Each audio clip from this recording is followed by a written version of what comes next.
ইয়া আইয়ুহাল্লাযীনা আমানু কুতিবা আলাইকুমুস সিয়ামু কামা কুতিবা আলাল্লাযীনা মিন ক্বাবলিকুম লাআল্লাকুম তাত্তাকুন। হো ঈমানদার, আমি তোমাদের উপরে সিয়াম সাধনা ফরজ করলাম, যেমনটি ফরজ করেছিলাম তোমাদের পূর্ববর্তীদের উপরে। কেন কেন? আল্লাহ পাক বলেন, রমজানের রোজা দিয়া তোমাদের ভিতরে তাকওয়া আর খোদাভীতির মেশিন চালু করতে চাই। তুমি যদি রোজা পালন করো, অলরেডি তোমার ভিতরে খোদাভীতি তৈরি হয়ে যাবে, মুত্তাকি তুমি হয়ে যাবে। আর তুমি যদি মুত্তাকি হতে পারো, তাহলে তোমাকেই তো আমি আমার বন্ধু বানায় নেব। ইন আউলিয়াউহু ইল্লাল মুত্তাকুন। রমজানের রোজার দ্বারায় প্রতিটি রোজাদারের অন্তরে খোদাভীতির মেশিনটা যে চালু হয়, তার জ্বলন্ত প্রমাণ আমি আপনাদেরকে চোখে আঙ্গুল দিয়ে বুঝাইয়া দিতে চাই। এমনও তো হয়েছে আমাদের এদেশে, একদম বন্ধুরা আমার লম্বা দিন, অনেক বড় বন্ধুরা আমার চড়া দিন, রৌদ্রের কারণে বন্ধুরা আমার জমিন ফেটে চৌচির হয়ে যাচ্ছে। প্রতিটি রোজাদারের মুখটা বন্ধুরা আমার 12টার দিকেই শুকিয়ে গেছে। নাই মুখের ভিতরেও কোনো পানি এখন দেখা যায় না। মাঝে মাঝে আল্লাহর বান্দা বন্ধুরা আমার একটু মুখের ভিতরে পানি কুলি করে দেয়, শুধুমাত্র কেবলমাত্র মুখটাকে একটু বন্ধুরা আমার একদম শুষ্ক থেকে রক্ষা করবার জন্য।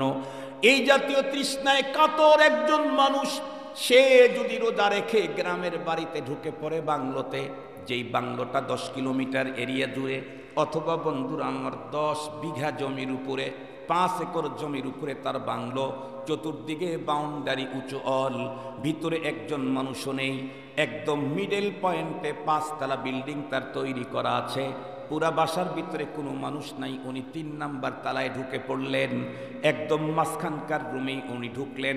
পৃথিবীর কোনো মানুষ তাকে সেই জায়গাতে দেখার কোনো কায়দা নাই।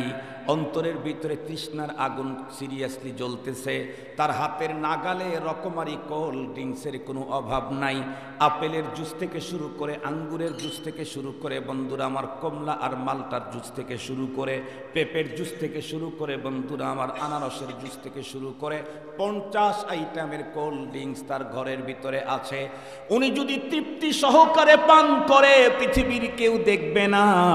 এরপরেও বলুন তো দেখি, প্রকৃত একজন রোজাদার এই সুযোগটা গ্রহণ করে পানি পান করবে নাকি? বলেন তো দেখি, কার ভয়ে?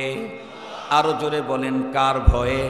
তাহলে আল্লাহ যে বললেন রোজার দ্বারায় তুমি মুত্তাকি হবে, তোমার অন্তরে খোদাভীতি তৈরি হবে, সত্যিই তো রোজার দ্বারায় রোজাদারের অন্তরে আল্লাহ ভীতি চালু হইয়া যায়।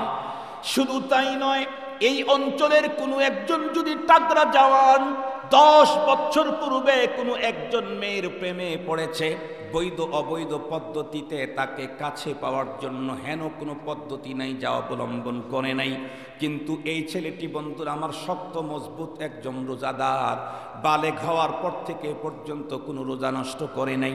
আজকে রোজা রেখে এসে যদি মরুভূমির পথের ভিতরে একাই চলতে থাকে, যত দূর পর্যন্ত মানুষের দৃষ্টি যায় কোনো মানুষ দেখা যায় না, একদম মিডল পয়েন্ট পর্যন্ত যাওয়ার পরে ওই মহিলাই যদি তার সামনে আকস্মিকভাবে হাজির হয়ে যায়, যেই মহিলাকে পাওয়ার জন্য 10 বছর পর্যন্ত লালায়িত মহিলার সামনে এসে যদি বলে, আমি কিন্তু সেই যার জন্য তুমি 10 বছর ধরে অপেক্ষা করছো, আমি এখন তোমাকে আমন্ত্রণ জানাচ্ছি, অফার দিচ্ছি, তুমি এখন আমার সঙ্গে যেমনটি তেমন করতে পারো।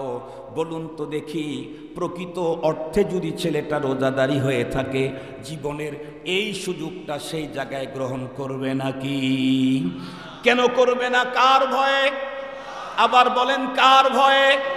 তাহলে তো রব্বে কারীম যা বলেছেন তাই ঠিক হলো। আল্লাহ বলেন, ইয়া আইয়ুহাল্লাযীনা আমানু কুতিবা আলাইকুমুস সিয়াম কামা কুতিবা আলাল্লাযীনা মিন ক্বাবলিকুম লাআল্লাকুম তাত্তাকুন। রোজাদার, তোমার উপরে সিয়াম ফরজ করলাম কেন? রোজার মাধ্যমে তোমার অন্তরে আল্লাহ ভীতির মেশিন চালু হয়ে যাবে। আল্লাহু আকবার বলেন। মুহতারাম হাজিরিন, আমি আজকে যেই সাবজেক্টটা নিয়ে আলোচনা করতে চাই, ইতিমধ্যে আপনারা আমার কোরআন তেলাওয়াত এবং হাদিসে পাকের পঠনে বুঝে ফেলেছেন। তেলাওয়াতকৃত আয়াতের কোনো শব্দ আপনাদের পরিচিত না হলেও সিয়াম শব্দটা খুব পরিচিত। কি বলেন? হাদিসে পাকের যে হাদিসটা পড়েছি মান সামা, এই হাদিসের সবগুলি শব্দ অপরিচিত হলেও সামা শব্দটা খুব বেশি পরিচিত। তার মানে আপনারা বুঝেছেন হুজুর মনে হয় সিয়াম নিয়ে আলোচনা করতে চায়। জি, আমি সিয়াম নিয়ে আলোচনা করতে চাই। কেন?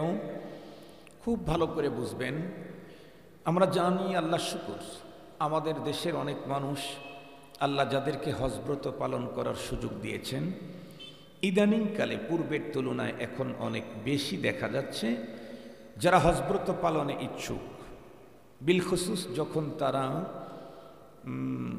নিবন্ধনটা কমপ্লিট করে, তখন থেকেই প্রতিটি হাজি, শিক্ষিত অশিক্ষিত, শহরের গ্রামের প্রত্যেকেই কমপক্ষে ছোট্ট হলেও একটা হজ গাইড বই কিনে নেয়। যদি সে শিক্ষিত হয়, তার মাথার মধ্যে তখন থেকে একটা চিন্তা, আমি যে মহান হুকুম রব্বে কারিমের পালন করতে যাচ্ছি, এ ব্যাপারে আমাকে ন্যূনতম কিছু নলেজ না থাকলে আমি এই হুকুমটা যথাযথ পালন করতে সক্ষম হব না।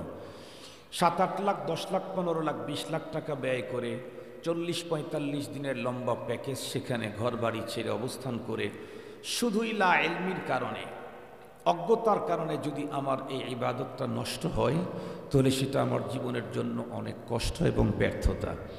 এ কারণে আমাদের দেশের মানুষের ভিতরে এখন হজের বিষয়ক প্রশিক্ষণের খুব আগ্রহ দেখতে পাচ্ছি আমরা। কিন্তু আমার জিজ্ঞাসা হলো আপনাদের কাছে একটা, হজ তো টোটাল লাইফে একবার, হজ সারা জীবনে কয়বার? যার উপরে হজ ফরজ হয়েছে তার উপরে, সবার উপরে না। জীবনে একবার যেই ফরজটা আদায় করতে হয়, সেই ফরজটার যদি আদায় করার 6 মাস 9 মাস আগ থেকে প্রশিক্ষণ নিতে হয়, যেই ফরজটা কন্টিনিউ আদায় করতে হয় 5 বার, সেটার প্রশিক্ষণ কয়দিন নিয়েছি আমরা? তার নাম নামাজ, সালাত। হজ যদি প্রশিক্ষণ ছাড়া, অজ্ঞতার কারণে হজ যদি কমপ্লিট না হতে পারে, নামাজের প্রশিক্ষণ ছাড়া, অজ্ঞতার মাধ্যমে নামাজ কমপ্লিট কি করে হয়? হজ তো জীবনে একবার, নামাজ প্রতিদিন 5 বার। বলুন তো দেখি, আমরা কি নামাজের প্র্যাকটিক্যালি প্রশিক্ষণ নিয়েছি সবাই? না। নামাজের জরুরি মাসাইলের ব্যাপারে আমার কি নলেজ আছে? না।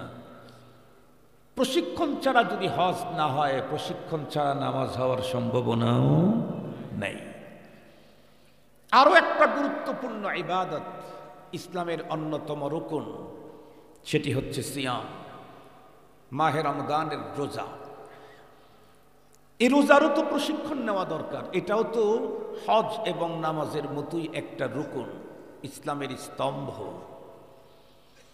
এ কারণে রমাদানুল মুবারকের এ মাসটাকে যথাযথ কেউ যদি পালন করতে চায়, কমপক্ষে 4টা বিষয়ের উপরে তাকে নলেজ অর্জন করতে হবে। প্রত্যেকটি মুসলিম নারী আর পুরুষ 4টা বিষয় রমজান মাস আসার আগেই এবং রমজানের ভিতরে 4টা বিষয়ের উপরে আমাকে আপনাকে নলেজ দিতেই হবে।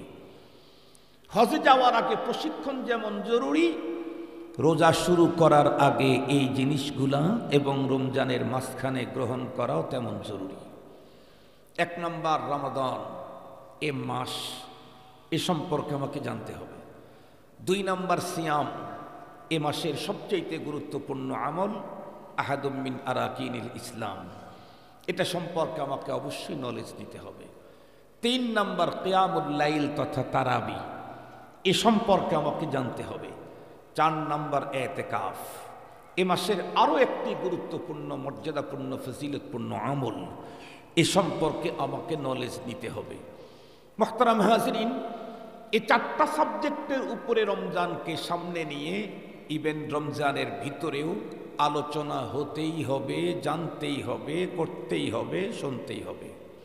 মুহতারাম হাজিরিন, আমি যেহেতু 1 ঘন্টা বয়ান করব, ঠিক 9টা বাজে আমি এখানে বসেছি, 10টা বাজবে ইনশাআল্লাহ আমার বয়ান শেষ। এ কারণে 4 সাবজেক্টের উপরে কথা বলার সুযোগ আমার নেই। তাছাড়া শেষের 10 মিনিট ঘোষিত আয়াত দ্বয়ের উপরে কিঞ্চিত আলোচনা করতে হবে। এ কারণে এখান থেকে একটা সাবজেক্ট আমি নিচ্ছি যেটা সবচেয়ে আহাম, সেটি হলো সিয়াম। রমজান আসলেই চারটা আলোচনা জরুরি: রমাদান, সিয়াম, কিয়াম, এতেকাফ। এই চারটাই জরুরি। এর ভিতরে আল আহাম ফাল আহাম, সবচাইতে বেশি গুরুত্ব হলো সিয়াম। আমি সিয়াম নিয়েই আপনাদের খেদমতে আলোচনা করতে চাই। মনে মনে ভাবতেছেন, হুজুর সিয়ামের আলোচনার জন্য তো আপনার মতো বক্তা দরকার নাই, এটা তো আমাদের খতিব সব করেই। আপনাকে এত টাকা দিয়ে নিয়ে আসলাম বিমান ভাড়া দিয়ে, বিমান আপনারা যে টিকিট পাঠাইছেন সেই টিকিটের বিমান আসে নাই, সেই বিমান মাত্র আসছে। আমি পরে আবার 10,000 টাকা দিয়ে টিকিট করে আবার আসছি। যেই দুই হুজুর ওই টিকিটের অপেক্ষায় ছিল তারা মাত্র নামছে এয়ারপোর্টে। মুহতারাম হাজিরিন, সেটা ভিন্ন কথা। আমি আলোচনা শুনেন, তারপরে বলেন যে খতিব সাহেবের কাছ থেকে শুনছি, আপনার আর কি দরকার ছিল। দেখেন কিছু হলেও ভিন্নতা পাবেন। হারগুলেরা রঙ্গ বয়ে দেগা রাস্তা, সব ফুলের এক ঘ্রাণ হয় না। খতিব সাহেবের কাছ থেকে শুনেছেন একরকমের, আমার কাছ থেকে শুনবেন আর এক রকমের। আমার কাছ থেকে আলোচনা শুনবেন একরকমের, খতিব সাহেবের কাছে যা শুনবেন আর এক রকমের। জিনিস একটাই, উপস্থাপনা এটা ভিন্নতা আছে। আমি একেবারেই শর্ট কথা বলব। প্রথম নাম্বার কথা হলো, হুজুর কোরআনে হাকিমে আল্লাহ পাক রোজা সম্পর্কে আমাদেরকে কি বললেন? যে আয়াত তেলাওয়াত করেছি, তর্জমা সবার জানা, ইয়া আইয়ুহাল্লাযীনা আমানু, হে ঈমানদারেরা, কুতিবা আলাইকুমুস সিয়াম, তোমাদের উপরে সিয়াম ফরজ করা হলো, কামা কুতিবা আলাল্লাযীনা মিন ক্বাবলিকুম, যেমনটি ফরজ করা হয়েছিল তোমাদের পূর্ববর্তীদের উপরে। কেন? লাআল্লাকুম তাত্তাকুন। লাআল্লা ফি কালামিল্লাহি লিল জাজমি ওয়াল ইয়াকিন। এমনে লাইতা লাআল্লা সন্দেহের অর্থ দেয়, কিন্তু আল্লাহর কালামে এই শব্দ দুইটা ব্যবহার হলে তখন নিশ্চিতের অর্থ দেয়। আল্লাহ পাক বলেন লাআল্লাকুম তাত্তাকুন, যাতে করে তোমরা আমার বন্ধু হয়ে যেতে পারো। আমি তর্জমাটা একটু আগায় বলছি। আপনারা বলবেন, হুজুর লাআল্লাকুম তাত্তাকুন মানে কি? যাতে করে তোমরা আল্লাহর বন্ধু হতে পারো? জি, যাতে করে তোমরা আল্লাহর বন্ধু হতে পারো। তো কেমনে? আমরা কওমি মাদ্রাসা পড়েছি। কওমি মাদ্রাসায় মান্তিক পড়ানো হয়।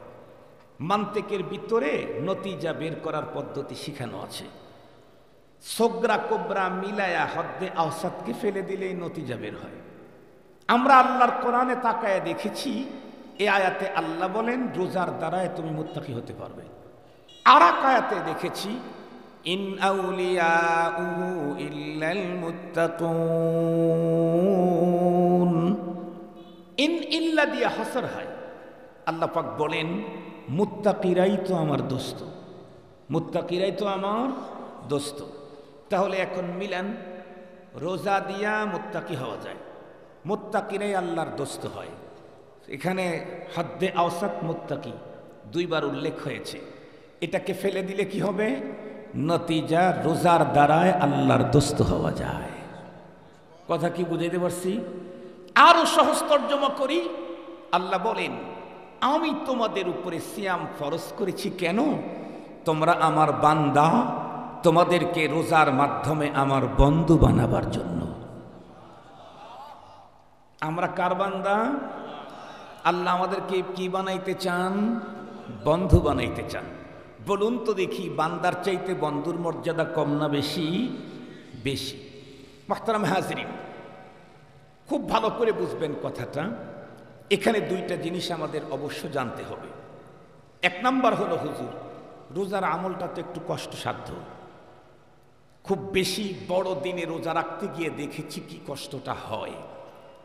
তীব্র শীতের কারণে, গরমের, প্রচণ্ড গরমের কারণে দিল ফেটে যখন চৌচির হওয়ার উপক্রম, মানুষ তখন সইতে না পেরে গামছা অথবা টাওয়েল ভিজায় নিজের বুকের উপর দিয়ে রাখে।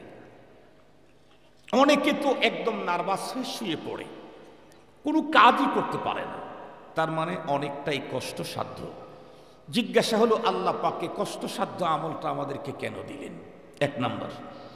2 নাম্বার জিজ্ঞাসা হলো, আপনি তো বললেন আল্লাহ পাক সিয়াম আমাদেরকে দিয়েছেন বান্দাদেরকে বন্ধু বানাবার জন্য, তো জানতে চাই কত বছর রোজা রাখলে আল্লাহর বান্দা বন্ধু হতে পারে? মুহতারাম হাজিরিন, এই 2টা প্রশ্নের উত্তর দেব, এরপরে আপনাদের ঘোষিত আয়াতের উপরে আলোচনা করব। প্রথম প্রশ্নের উত্তর, কষ্টসাধ্য আমলটা আল্লাহ আমাদেরকে কেন দিলেন?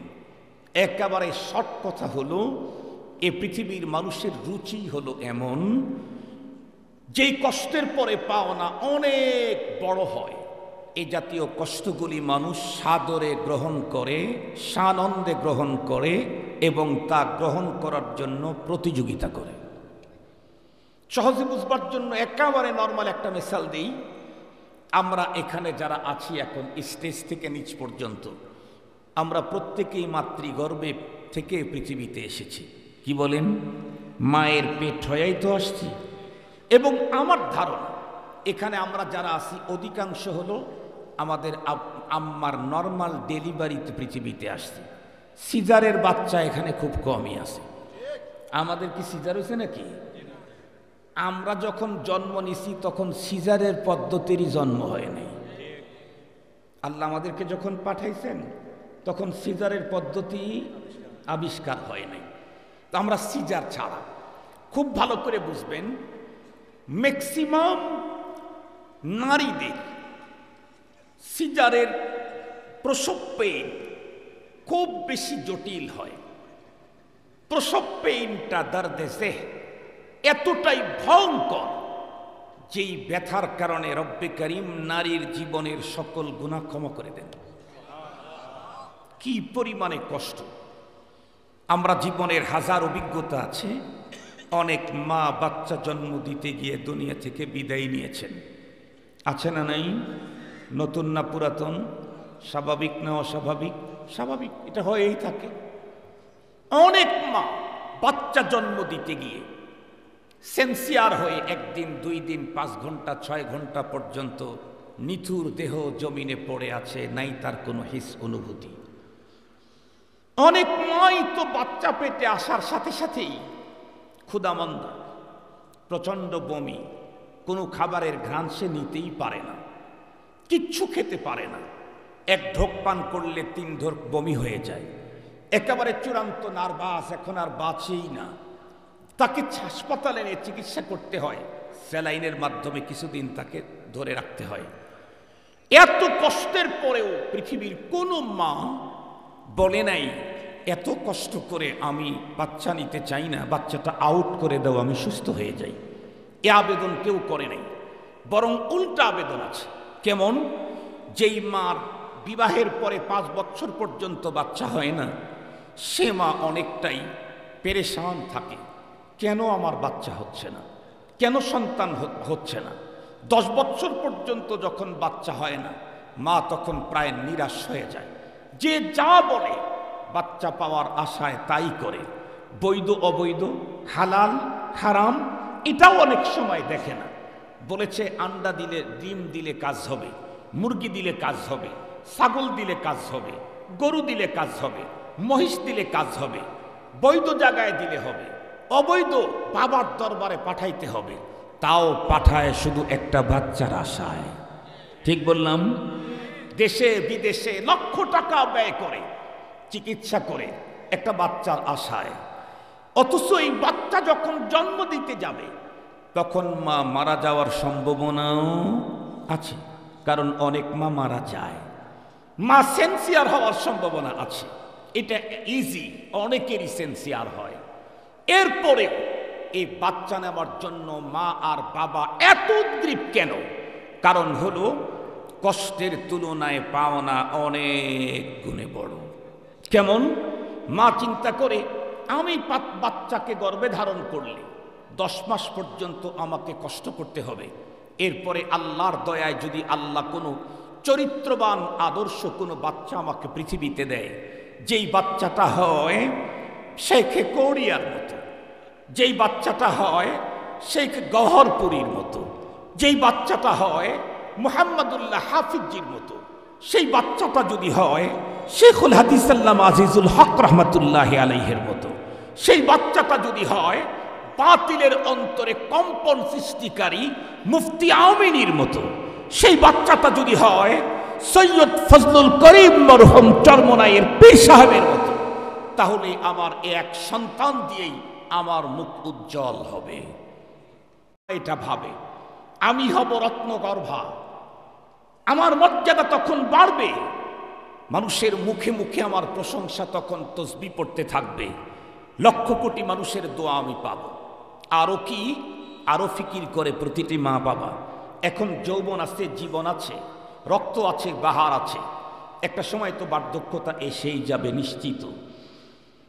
যদি বার্ধক্যজনিত কারণে আল্লাহ ইয়াজুবিল্লাহ 12 বছর 14 বছর যদি বেডে পড়ে থাকতে হয়, নিঃসন্তান হলে তখন আমাকে কে দেখবে?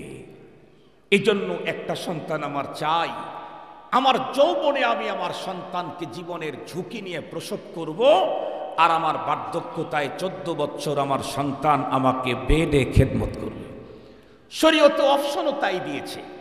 বাবা মাকে বলেছেন তুমি তোমার সন্তানকে স্নেহ মায়া মমত্ব দিয়ে বড় করতে হবে, আর সন্তানদেরকে বলেছেন ইম্মা ইয়াবলুগান্না ইনদাকাল কিবার আহাদুহুমা আও কিলাহুমা ফালা তাকুল লাহুমা উফফিন ওয়ালা তানহারহুমা ওয়া কুল লাহুমা কাওলান কারীমা واخفض لهما جناح الذل من الرحمة وقل رب ارحمهما كما ربياني صغيرا। আল্লাহ পাক অপশন সেটিং করেছেন এভাবেই। আমার শৈশবে, আমার শিশুতে কিশোরে আমার বাবা আমাকে আদর করতে হবে, স্নেহ করতে হবে, মায়া দিতে হবে, আর বাবার বার্ধক্যতায় আমাকে দিতে হবে অনুপম চরিত্র। মুহতারাম হাজরিন, এ কারণেই মা চিন্তা করে আমার যদি একটু কষ্টও হয়, 10 মাসের কষ্টের বিনিময়ে আমার বার্ধক্যতায় 14 বছর বেডে শুয়ে থাকলে এই সন্তান আমাকে সেই দিন আমার এই ইহসানের প্রতিদান দিবে। আরো কি করবে? আমি যদি কমপ্লিটলি পরপরের পুঁজি না নিয়েই কবরে চলে যাই, সন্তান প্রতিদিন আমার অ্যাকাউন্টে সূরাতুল ফাতিহা ইখলাস পড়ে পড়ে নেকি পৌঁছাইতে থাকবে। আরো কি করবে? কমপক্ষে দৈনিক 5 বার রব্বির হামহুমা কামা রব্বায়ানি সগীরা।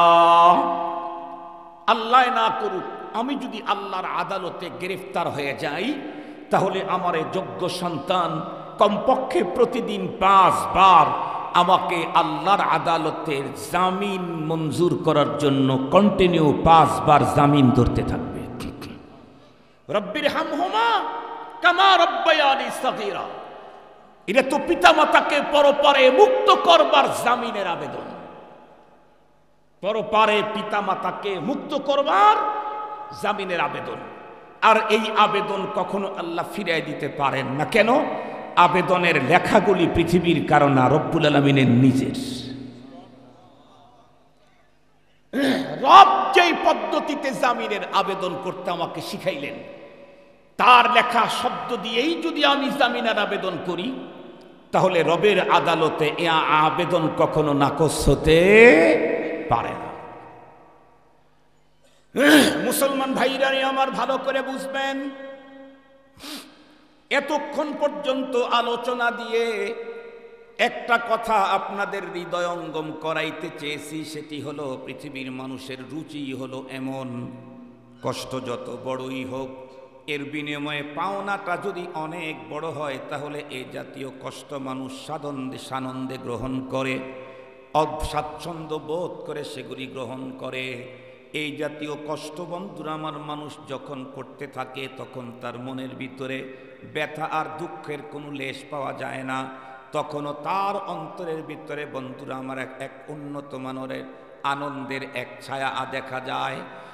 দুনিয়াতে একজন মা তার সন্তান তার বার্ধক্যতায় 14 বছর 20 বছর পর্যন্ত যদি ঘরে পড়ে থাকে, তাহলে সন্তান তার খেদমত করবে, এই লালসায় পরপারে সন্তান তার জন্য বন্ধুরা আমার অ্যাকাউন্টে নেকি পাঠাবে, সেই লালসায় পরপারে আল্লাহর আদালতে অ্যারেস্ট হয়ে গেলে সন্তান তার জন্য দৈনন্দিন জামিনের আবেদন করবে, সেই লালসায় যদি জীবন মরণের ভয়ঙ্কর এত বড় চ্যালেঞ্জটা যদি মা নিজে গ্রহণ করতে যদি স্বাচ্ছন্দ্য বোধ করে, তাহলে বলুন তো দেখি রব্বে করিম রমজানের যেই দায়িত্ব কর্তব্য আমাদেরকে দিয়েছেন, যেই সিস্টেম, এই সিস্টেমের এই কষ্টটুকুন বন্ধুরা আমার কোনো মানুষ যদি পালন করে, কষ্টটুকুন যদি বরণ করে স্বাচ্ছন্দ্যে, তাহলে এর বিনিময়ে রব্বে করিম যে পাওনার কথা কোরআনে হাকিমে বর্ণনা করেছেন, এই পাওনাটা তো বন্ধুরা আমার মায়ের সন্তানের চাইতে অনেক বড় পাওনা।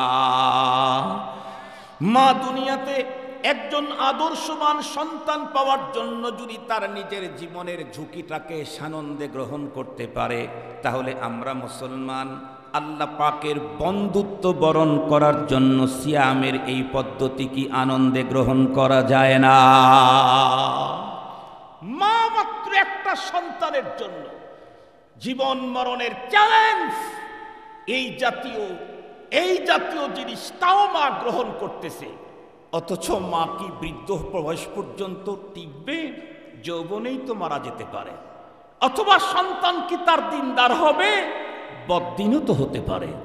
সেই সন্তানের জন্য যদি জীবন মরণের চ্যালেঞ্জ দিতে পারে মা, অথচ রমজানের রোজার দ্বারায় নিশ্চিত আমি আল্লাহর বান্দা বন্ধু হবই হব। কারণ রব বলেছেন। কে বলেছেন? মোল্লার বক্তব্য না, এটা আল্লাহর বক্তব্য। বলেন কার বক্তব্য? মোল্লার না আল্লাহর? আল্লাহ পাক নিজেই বলেন ওয়ামান আসদাকু মিনাল্লাহি হাদিসা, আল্লাহর চাইতে অধিক সত্য কথা পৃথিবীর আর কার হতে পারে?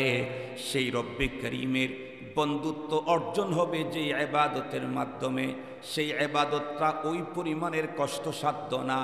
বলুন তো দেখি সেই ইবাদত আমরা সাদরে গ্রহণ করতে পারি কিনা?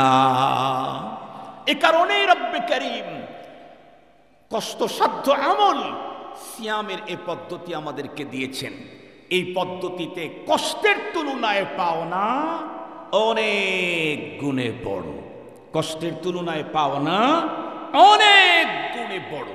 এ পাওনা দুনিয়াতেও আছে, আখেরাতে ভি আছে। আখেরাতেরটাই এখন বললাম, দুনিয়ার পাওনার কথা বলার সুযোগ আমার হবে না, ওইটা বলছি না।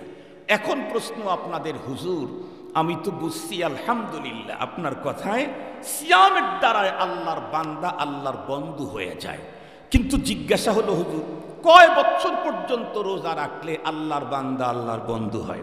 এটা একটু বলেন, আর আমরা দোয়া করি ওই কয় বছর যেন আল্লাহ আমাদেরকে বাঁচায় রাখে। কেন? আমরা আল্লাহর বন্ধু হয়ে দুনিয়া থেকে যেতে চাই। কি বলেন? আমরা আল্লাহর ওলি হতে চাই না? আমরা আল্লাহর দোস্ত হতে চাই না? আল্লাহর ওলি যারা হয়, কষ্টে অর্জিত সম্পদ কাড়ি কাড়ি তাদের কাছে দেই আল্লাহর ওলির সাথে সম্পর্ক করার জন্য। সেখানে যদি নিজেই ওলি হয়ে যেতে পারি তাহলে তো কোনো কথাই নাই। কথা বলেন না কেন ভাই? আমি যদি ওলি হয়ে যেতে পারি তাহলে তো কোনো কথাই নাই। তাহলে এখন জানতে ইচ্ছে করে হুজুর কয় বছরের রোজা লাগবে আল্লাহর বান্দা আল্লাহর বন্ধু হতে? এমন প্রশ্ন করলে আমি বলবো কয় বছর না, জীবনে একটা রমজান একজন মানুষের সমস্ত গুনাহ মাপ নিয়ে আল্লাহর বন্ধু হওয়ার জন্য যথেষ্ট। কয়টা রমজান? এ কারণেই রাসূল করিম সাল্লাল্লাহু আলাইহি ওয়াসাল্লাম বলেছেন রাগিমা আনফু রাজুলিন দাখালা আলাইহি রমাদান সুম্মা সালাখা আনহু ক্বাবলা আন ইউগফারা লা। যেহেতু এক রমজানেই বান্দা তার জীবনের 100 বছরের গুনাহ মাপ নিয়ে আল্লাহর বন্ধু হওয়ার সুযোগ আছে, এত বড় সুযোগ হাতে পাওয়ার পরেও যেই মানুষটা জীবনের গুনাহ মাপ নিতে পারল না, রমজান চলে গেল, নবীজি বলেন ও ধ্বংস হোক, ও নিপাত যাক। কেন? 100 বছরের অপরাধী মুমিন মাত্র 1 মাসেই জীবনের সব গুনাহ মাপ নেওয়ার সুবর্ণ সুযোগ ছিল। শুধু গুনাহ মাপ না, আল্লাহ পাকের বন্ধুত্বের চেয়ার দখল করা। এখন কথা হলো হুজুর ঠিক আছে মেনে নিলাম, জেনে নিলাম, কিন্তু আপনার কথার সাথে আমাদের জীবনের কারো বাস্তবতার মিল নেই। কেমনে? আপনি বললেন 1 মাসের রমজানের রোজা দিয়েই আল্লাহর বন্ধু হওয়া যায়। আমরা তো আল্লাহর মেহেরবানিতে 30-40 বছর হয়ে রোজা রাখি, একটা রোজাও জীবনে নষ্ট হয় নাই। 40 বছরের রোজা দিয়েও তো বন্ধু হইতে পারলাম না। আপনার কথার সাথে বাস্তবতার মিল নেই। মিল করব কোথায়, কেমনে? এটা বলার জন্যই তো আমি আপনাদের বর্ণিত ঘোষিত সাবজেক্টের চাইতে এটাকে বেশি আমি প্রয়োজন মনে করছি। এই কারণেই তো এটা বলতেছি।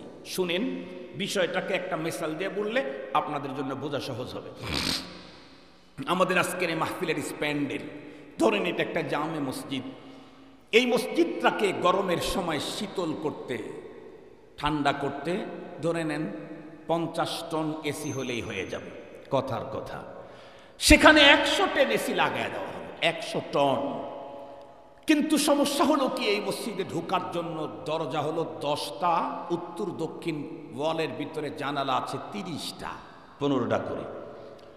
সবগুলি দরজা জানালা বন্ধ করে 50 টন এসি যদি মিডিয়ামলি চালায়া দেয়, কোল্ড মিডিয়াম, তাহলে দেখবেন সালাতুত তারাবি পড়তে গেলে 20-10 রাকাত হতে না হতেই যাদের শরীর দুর্বল, লো প্রেশার আছে, তাদের শীতের কারণে শরীর কাঁপাকাঁপি শুরু হবে, একটা পর্যায়ে দাঁতে দাঁতে বাড়ি লাগবে।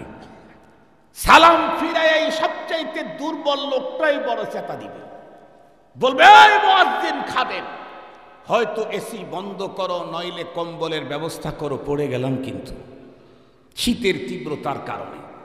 কিন্তু জিজ্ঞেস করতে চাই, এসি 50টার পরিবর্তে 100 টনই যদি চালান, মিডিয়াম কোল্ডের পরিবর্তে যদি হাই কোল্ড চালায় দেন, কিন্তু দরজা 10টা, জানালা 30টা, সবগুলি খোলা রাখেন, এখন আর 10 রাকাত পড়তে কি পরিমাণে কম্বলের দরকার হবে? আপনারা আমার কথা বুঝেন নাই। যদি বুঝে থাকেন উত্তর দেন না কেন? কি পরিমাণে ঠান্ডা হবে, কম্বলের দরকার হবে? জোরে বলেন। ঠান্ডা হবে কি কিছু? না, ভুল বলছেন, কিছু ঠান্ডা হবে। কেন? 100টা এসি থেকে ঠান্ডা বাতাস বের হচ্ছে, যেই পরিমাণে ঠান্ডা হওয়ার কথা সেই পরিমাণে হবে না। কেন? ঠান্ডা ঠিকই বেরোচ্ছে, কিন্তু ঠান্ডা সংরক্ষণের ব্যবস্থা নাই। মুসলমান ভাইরা রে আমার, ভালো করে বুঝবেন, আল্লাহর কোরআনে আল্লাহ বলেন, ইয়া আইয়ুহাল্লাযীনা আমানু কুতিবা আলাইকুমুস সিয়ামু কামা কুতিবা আলাল্লাযীনা মিন ক্বাবলিকুম লাআল্লাকুম তাত্তাকুন। হো ঈমানদার, আমি তোমাদের উপরে সিয়াম সাধনা ফরজ করলাম, যেমনটি ফরজ করেছিলাম তোমাদের পূর্ববর্তীদের উপরে। কেন কেন? আল্লাহ পাক বলেন, রমজানের রোজা দিয়া তোমাদের ভিতরে তাকওয়া আর খোদাবিতির মেশিন চালু করতে চাই। তুমি যদি রোজা পালন করো, অলরেডি তোমার ভিতরে খোদাবিতি তৈরি হয়ে যাবে, মুত্তাকি তুমি হয়ে যাবে। আর তুমি যদি মুত্তাকি হতে পারো, তাহলে তোমাকেই তো আমি আমার বন্ধু বানায় নেব। ইন আউলিয়াউহু ইল্লাল মুত্তাকুন। রমজানের রোজার দ্বারায় প্রতিটি রোজাদারের অন্তরে খোদাভীতির মেশিনটা যে চালু হয়, তার জ্বলন্ত প্রমাণ আমি আপনাদেরকে চোখে আঙ্গুল দিয়ে বুঝাইয়া দিতে চাই। এমনও তো হয়েছে আমাদের এদেশে, একদম বন্ধুরা আমার লম্বা দিন, অনেক বড় বন্ধুরা আমার চড়া দিন, রৌদ্রের কারণে বন্ধুরা আমার জমিন ফেটে চৌচির হয়ে যাচ্ছে। প্রতিটি রোজাদারের মুখটা বন্ধুরা আমার 12টার দিকেই শুকিয়ে গেছে, নাই নাই মুখের ভিতরেও কোনো পানি এখন দেখা যায় না। মাঝে মাঝে আল্লাহর বান্দা বন্ধুরা আমার একটু মুখের ভিতরে পানি ন্যাকুলি করে দেয়, শুধুমাত্র কেবলমাত্র মুখটাকে একটু বন্ধুরা আমার একদম শুষ্ক থেকে রক্ষা করবার জন্য। এই জাতীয় তৃষ্ণায় কাতর একজন মানুষ, সে যদি রোজা রেখে গ্রামের বাড়িতে ঢুকে পড়ে বাংলোতে, যেই বাংলোটা 10 কিলোমিটার এরিয়া জুড়ে, অথবা বন্ধুরা আমার 10 বিঘা জমির উপরে, 5 একর জমির উপরে তার বাংলো, চতুর্দিকে বাউন্ডারি উঁচু অল, ভিতরে একজন মানুষও নেই, একদম মিডল পয়েন্টে 5 তলা বিল্ডিং তার তৈরি করা আছে, পুরা বাসার ভিতরে কোনো মানুষ নাই। উনি 3 নাম্বার তালায় ঢুকে পড়লেন, একদম মাঝখানকার রুমেই উনি ঢুকলেন। পৃথিবীর কোনো মানুষ তাকে সেই জায়গাতে দেখার কোনো কায়দা নাই। অন্তরের ভিতরে তৃষ্ণার আগুন সিরিয়াসলি জ্বলতেছে, তার হাতের নাগালে রকমারি কোল্ড ড্রিঙ্কসের কোনো অভাব নাই। আপেলের জুস থেকে শুরু করে, আঙ্গুরের জুস থেকে শুরু করে বন্ধুরা আমার, কমলা আর মালটার জুস থেকে শুরু করে, পেঁপের জুস থেকে শুরু করে বন্ধুরা আমার, আনারসের জুস থেকে শুরু করে 50 আইটেমের কোল্ড ড্রিঙ্কস তার ঘরের ভিতরে আছে। উনি যদি তৃপ্তি সহকারে পান করে পৃথিবীর কেউ দেখবে না। এরপরেও বলুন তো দেখি, প্রকৃত একজন রোজাদার এই সুযোগটা গ্রহণ করে পানি পান করবে নাকি? বলেন তো দেখি, কার ভয়ে? আরো জোরে বলেন, কার ভয়ে?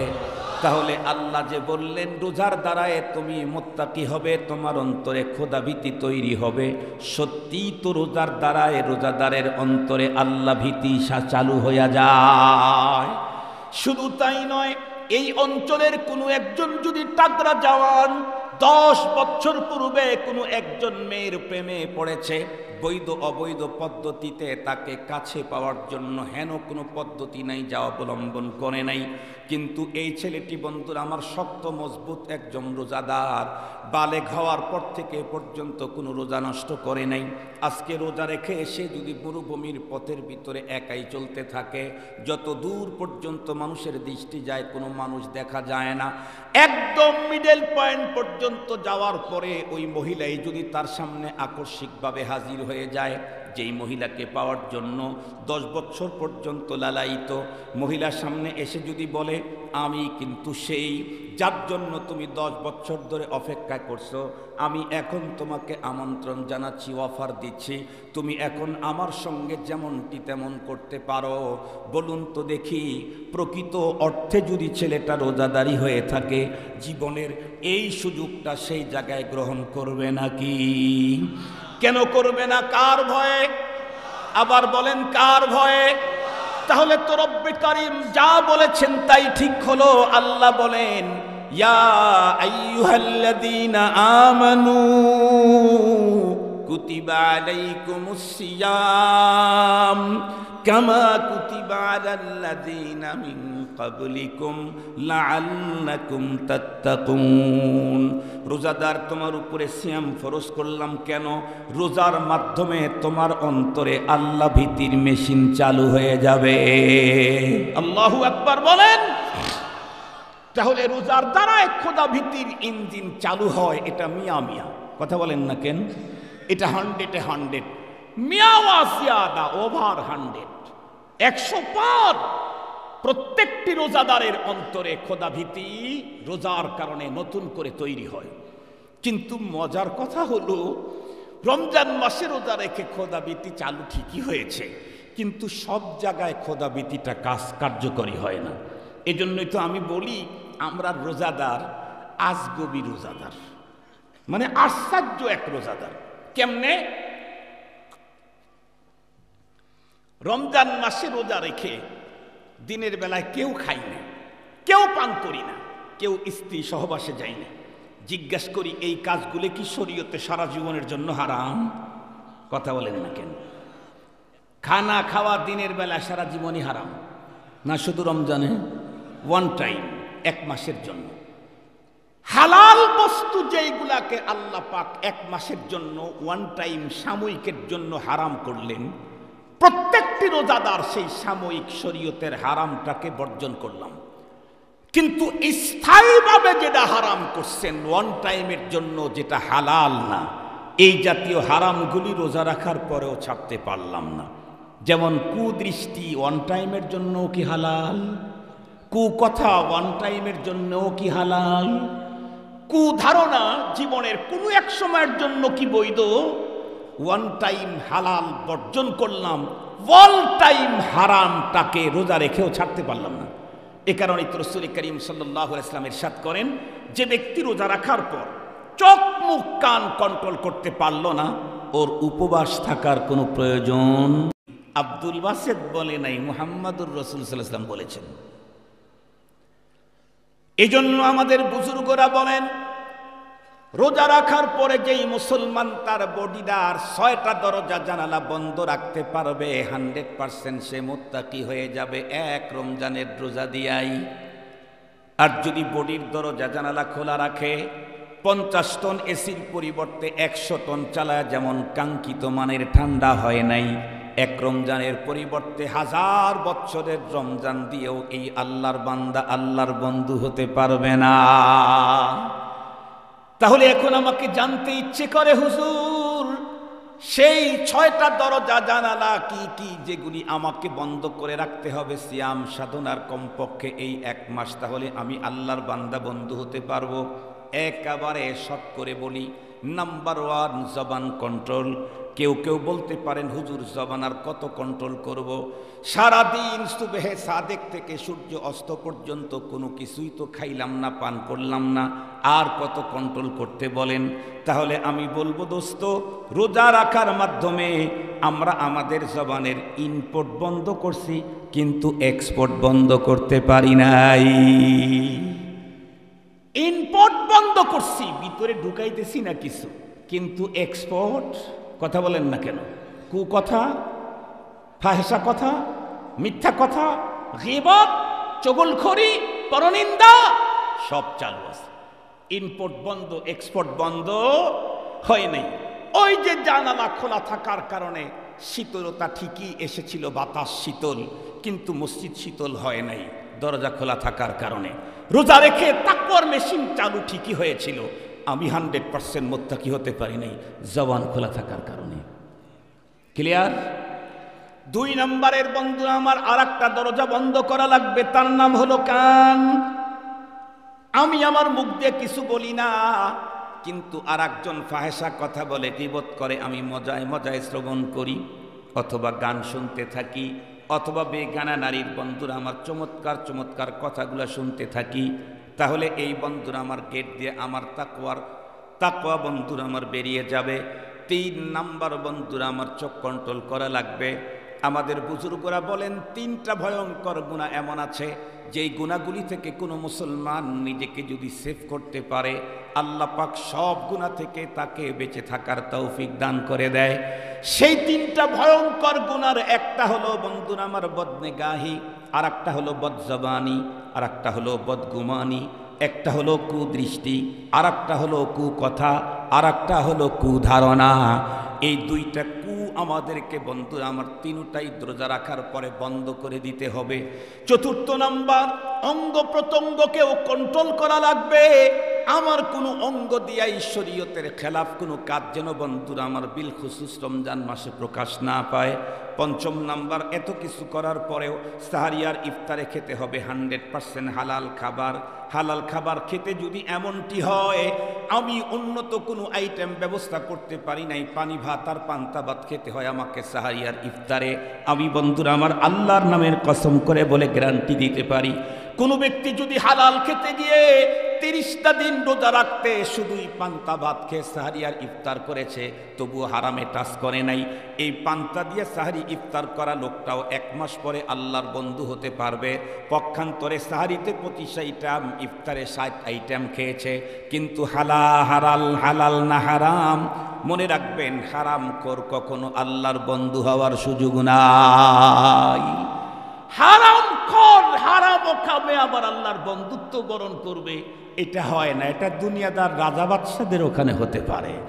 প্রধানমন্ত্রীর বাড়ির বাবুর্চি নাকি নর্মাল কি, সেও 400 কোটি শুনলাম, পরে শুনলাম 700 কোটি। শুনছেন না আপনারা? শুনছেন নাকি? চোরটা কি মানের, চোরটা কি মানের, এমন নির্লজ্জ চোর। তারা আবার কথা বলতো কত বড় বড় আলেমদের বিরুদ্ধে। আমাদের বাংলাদেশে একটা কথা আছে, সিলেটে আছে কিনা জানি না, সিরাজগঞ্জে আছে, চোরের মায়ের বড় গলা। চোরের মায়ের বড় গলা, আল্লাহ তাআলা হেফাজত করুন। 6 নাম্বার, হালাল খেয়েছি সাহারি আর ইফতারে। 6 নাম্বার হলো, এত কিছু করার পরেও হালাল খাবারও যদি হয়, ওয়াইন কানা হালালান তাইয়িবা, হালাল তো হালাল আবার তাইয়িব যদি হয়, তারপরেও উদর ভরে খাওয়া যাবে না, রোজার রুহানিয়ত নষ্ট হয়। রোজা ফরজ করবার জন্য আল্লাহ পাকের অনেক টার্গেট আছে, তার মধ্যে একটা হলো লাআল্লাকুম তাত্তাকুন, এটা মেজর টার্গেট। এছাড়া আরো টার্গেট আছে, তার মধ্যে একটা হলো বিত্তবান অভুক্ত মানুষের উপবাস থাকার দুঃখ বেদনা কিছু হলেও বুঝতে পারা, যাতে করে তারা অফি আমওয়ালিহিম হাক্কুল লিসাইলি ওয়াল মাহরুম এই আয়াতের উপরে আমল করবার তৌফিক তাদের হয়ে যায়। মুহতারাম হাজরিন, লম্বা কথা, এই 6 শর্ত মেনে সিয়াম পালন করলে 1 মাসেই আল্লাহর বান্দা থেকে আমি বন্ধু হতে পারবো। চেষ্টা করব তো ইনশাআল্লাহ, সামনের মাসে করব তো ইনশাআল্লাহ। 70 বছর বয়স, সারা বয়সের গুনাহ, জীবনের গুনাহ মাফ হবে এক রমজানেই। শুধু একটু টাইট থাকতে হবে। আল্লাহ তৌফিক দান।